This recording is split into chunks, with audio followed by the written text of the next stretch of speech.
Welcome back to the show. I'm delighted to say that Vic Akers joins us on the line. Good morning, Vic.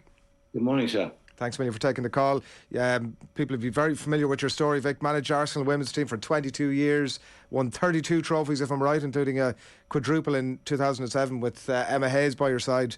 We wanted to get you on North London Derby this weekend. A record-breaking crowd expected at the Emirates, 50,000 thereabouts.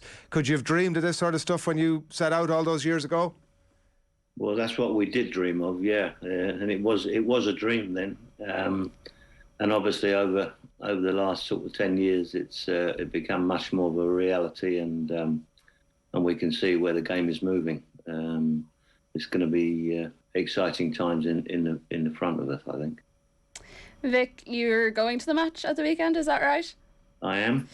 Do you think this boost is from, is it from the Euros? Is it just the way the WSL is heading? Where are we getting all this interest from? Yeah, I think the Euros have really kick-started the sort of interest from more sort of male side of the support. It wasn't quite as much. I think families have grown and to attend. As we saw in the Euros, the final, and there was no arrest, nothing like that, no trouble. It was just an enjoyable event and a wonderful day for everybody. I think as well the fact that, in recent years, it's actually become a proper North London derby, in the sense that for a good few years there, Arsenal were hammering Spurs every time they played. They were putting massive scorelines past them. There wasn't the same bite there. There wasn't the same sort of competitiveness, and obviously Spurs have come on quite a lot in the last few years. And now it's a proper derby. We saw Katie McCabe in the derby last year willing to go to battle for Beth Mead over some tackles that were being put in on her. In terms of the actual game at the weekend, do you think this is going to be a competitive one? Because obviously a lot of people are tipping Arsenal as potentially the only challengers to Chelsea this year in the WSL for the title. Yeah, as we saw on Sunday, the results didn't go to plan for everybody, I believe, except obviously Arsenal and Man United of the top four clubs. Chelsea losing it. In the end to Liverpool was a massive shock, and obviously Man City losing at Villa. So it's going to be quite an event this time around, I think. And obviously Chelsea have started exactly the same way they did, because they lost the first game last season as well, but then recovered to carry on and win most after that. Yeah, I think there's a mad stat. Tottenham and Arsenal will always be a feature, hopefully friendly feature, because obviously, the one thing you don't want is problems, them sort of games, especially women's games, which I don't think we'll ever get. So it's a good event, which I'm looking forward to personally. And again, Tottenham have improved. Their results over the last couple of years have improved immensely. And the club side has improved overall, because obviously being incorporated then with a football club from the last 5 years or so is what everybody wants. It's what we want in women's football. It's for major clubs to take on the mantle, as Arsenal did way back in the 90s. Well, everyone who knows your legacy knows some of the players that you scouted when you were there with Arsenal women. Obviously, there was Emma Byrne, Alex Scott, Kelly Smith, some incredible players there. Who are the ones that you look at now in the Arsenal squad that impress you? Well, obviously I'm not saying this for the sake of saying it, because we're talking to the Irish public. But Katie obviously is outstanding, as is the captain. She was there with me as well. So and she grew up with us as a young girl. She's going to be an outstanding footballer on and off the pitch, and obviously Katie hopefully can get the Irish side over the line as well to make the World Cups. Will you tuning in to our playoff match when it comes up in October? Yeah, we tuned into that for sure. As we watched the previous ones, and quite events. It was a little bit unattended, the last one, I thought. But again, it's not the same in those sort of countries, women's football. But hopefully it will develop as ours has. Well, it's something we were talking about, just in the sense that they've obviously sold 50,000 tickets for the match at the weekend. It'll break the English record for WSL game if everyone turns up. But we've seen it here where we'll have a sellout crowd in our ground in Tala, but people won't turn up because tickets are quite cheap. So very much hoping that people do turn up to the game at the weekend, and that everyone who is committed to their tickets does arrive, because as you say, it is going to be a spectacle. The talent that's on show is incredible, and there's nothing quite like it. I was at the Emirates for the Barcelona games in the Champions League, and even though it was pretty empty then, I think there was only like 12 to 14,000, which isn't a lot of people in a stadium of that size. The atmosphere was great. You had the Champions League music playing before the lights were going. Brought a couple of, I was working at ESPN at the time, and some of the lads brought their younger daughters, and they were just like overawed by the experience. They were like, this is amazing. Well, that's what it is. It is for most people, probably in the 50,000 that have bought tickets. And as you say, if they arrive, that's what it is. It's maybe probably a first-time experience of watching a female game. And let's hope that we present, the proper football that we can play. Vic, but that's both. You're still the only English manager to bring an English club to the Champions League title.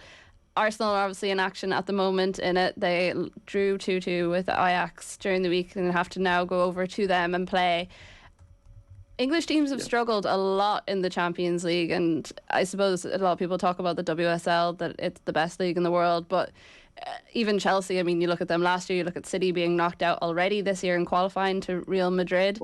What do English teams need to do, and I suppose specifically Arsenal, to kind of bridge that gap, because they really were being pushed during the week, and I know it's probably one of the few teams we wish we didn't get at this stage of the qualification process. Yeah, I think obviously watching the game myself here on TV, it's the finishing at the moment for me that is required to upgrade. We seem to be able to make the chances, but not finishing them off, and I think that's a big failing at the moment. But I'm sure the manager will get the grips of that, and hopefully get that rolling. Because otherwise it'll be a long season. I thought the other team stayed in the game, very well.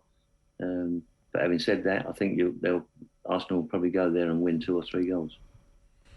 Vic, we're it's a national obsession here talking about Katie McCabe and what her best position is. It's a regular conversation for us here. You're watching her week in, week out. The conversation here tends to base itself around whether she's best positioned a bit closer to goal or try and get her up a bit further up the pitch where she can influence things a little bit at that end. And what's good for Arsenal might not be good for Ireland, of course. But what's your sense of Katie, the player, now at this stage of her career, from what you're seeing week in, week out, and how she's best utilised? Yeah, I mean, from the left side, obviously, that's where she needs to be used. Whether it's in a 4 or in a 3, the 3 probably would suit her for me more. But Arsenal play a back 4, so I think she's better off to play in the left side of midfield. For me, because she's closer to the other box, and she is a threat when she goes forward. She's got pace and strength and energy, so that's what you're looking for, to ignite the rest of the team, and that might just get the goals that we're just talking about now. And you talk about getting the goals that are needed. Obviously, you have McCabe in there, you have Mead, you have Blackstenius teaming up with Miedema. Where do you see it coming from specifically in all those different partnerships? Because I think towards the end of last year we saw Miedema and Blackstenius in particular teaming up really well. Blackstenius has had a particularly good start after not all that great at Euros, although it was just a difficult Euros in general, I think, for Sweden. Yeah. Where do you see those goals coming for Arsenal? Yeah, I think Beth obviously after the Euros, for me, I like to see her just pick up the mantle and carry on the way where she was, and if she can really discover that goal scoring form, then I think she'll be the one that comes out of this in more goals for the club. And as Adrian said, we are obsessed with our Irish players, and you worked with Emma Byrne back in the day. She does quite a lot of work with us here now, talking about football and assessing football, and she's a woman who doesn't mince her words. She knows exactly what she wants, and she says it. Was she like that back in the day when you brought her into the squad? Yeah, we had an absolute wonderful group, and Emma was paramount in that. Obviously, you knowing what she's like, and she grew up in that sort of way with us, and was the best goalkeeper in the league without a doubt. And at that time, probably goalkeepers were not so good in the air, but Emma was outstanding in the air, and she did an absolute marvellous job for the football club. And I was delighted that she played for our club. And when you were scouting these players back in the day, because obviously it's a very different setup to what it is now. I mean, you can watch multiple games across multiple screens. There actually is television coverage of most of the top leagues, but you didn't have that fortune, but you still managed to bring through like some of the greatest players of that generation, and obviously had incredible success with them in the team. Yeah. What was that process like at the time? Made easy for me because of what I had in the players, as you say. I mean, Emma, Kira, Yvonne, were all in that group of 2007. Niamh Fahey was around just prior to that. So I think I added them up. The Irish girls that I had in was probably around about 10 girls in the early 90s and beyond. So it was a good stage for me to pick up talent in Ireland. I remember when I was. I had a good friend there, Pat Duffy, and my sort of happy place was Westport, and we travelled over, took the team over, and played in a little competition over a long weekend there, and the people were fantastic to us. And a lot of Arsenal supporters down there, and if they're listening now, I want to wish everybody all the best, and good friends that we made there. Vic, we'll have to get you over again for a reunion tour in Westport. I think it would be quite good to get the band back together. So if Pat Duffy is as well, you'll be over next week, Vic. That's right. Yeah, Pat will have me back in.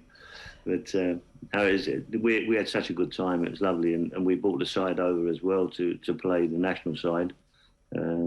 At one point there, and I think we played at where did we play? Can't remember now. Might have been Shamrock Rovers ground or somewhere there, but that was a good event as well, and everybody thoroughly enjoyed it. So we had at one point also all four captains in the team. We had Kira Grant from the island. We had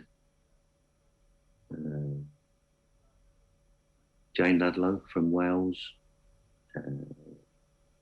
Faye White, England, and famous Scottish centre forward as well. A very impressive squad, all in all. And yeah, Julie Fleeting, obviously. Yeah. And Vic, obviously you were on the women's side, but you were also there for the men's side through some pretty impressive years. Are there any big moments that stand out to you there? Yeah, obviously the biggest moment, probably the unbeaten season. Those lads were fabulous lads as well. It reminded me of my girls' group in fairness. The camaraderie and everything that we had. And we were all so close, and yeah, I think that was the big standout point for me. Then still have friends there, Patrick and Dennis I still speak to, and Thierry Henry, and I was at a funeral yesterday speaking to some of the other old boys as well. Nigel Winterburn being one of them, and it was just nice to be seeing boys like that after all these years. And do you still get to many of the games? I get to a few of the games, yeah. I gave my season tickets up last year because different reasons, but I still get to go. Certainly to the girls' games, I'm always invited to the box for that. As I'm the president of the ladies' football club. So yeah, I'm looking forward to tomorrow, and I'll look forward, hopefully, to some more evenings there as well in Europe. And to put you on the spot, what do you think the result is going to be from the North London derby? I've no doubt what the result will be, but obviously it's got to be Arsenal, isn't it? So for them to lose to Tottenham on their home ground, I don't think will be too popular. But no, I'm sure the Arsenal will win tomorrow. I suspect you might be right. Vic, great to spend a bit of time in your company over the last little while. Thanks a million for joining us. My pleasure, Adrian. Thank you. Thanks a lot. Vic Akers on the line there.